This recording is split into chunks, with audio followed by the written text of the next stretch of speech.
Bibisita po tayo ngayon sa fish pond.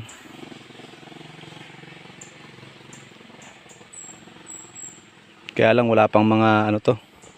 Wala pa pong laman.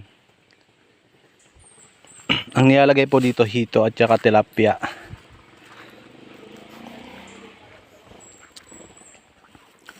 Doon po sa medyo maliit na fish pond doon, tilapia. Dito po hito sa medyo malapad.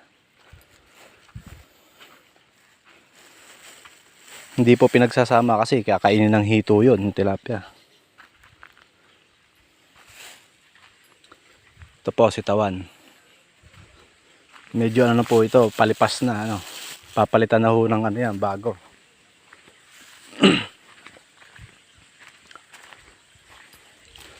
Malapit po sa sapa yung fish pond dito. Kaya wala pong problema sa tubig. Ito naman pong katabi ng sitaw, mga pipino po ang tanim dito. Ayan po, ang bunga niyang pipino. Ito. Pipitas po tayo ngayon ng pipino. Napakarami pong pwedeng gawin dyan. Masarap po yan, kinikilaw, ano? Yung pipinong yan. Good morning po. Titingin po muna tayo sa dulo. Ito po yung sapa, ano, napakalapit sa ano, sa gilid lang ng taniman. Diyan po kumukuha ng tubig. Kaya lang po kapag gantong magtatag-ulan umaapaw rin po yan. Tumataas din. Ito po, napakalawak ng sitawan ho dito.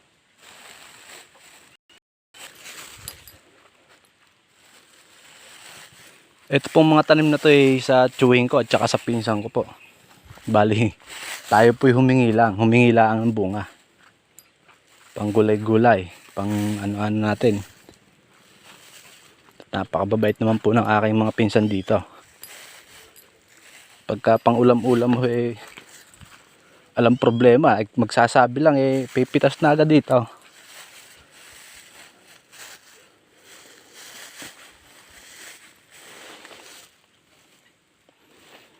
Sige po, at mamaya-maya na ho tayo magbibideo, ano.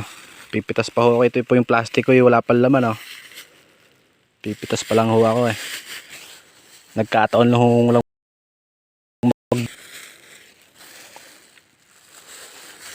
sa mga viewers po dyan. Maraming salamat po sa pagsubaybay sa mga video na to.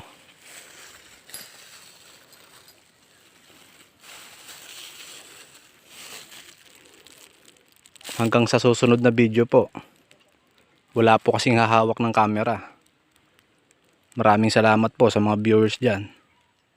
At shoutout po sa shoutout po sa mga Bicolano dyan.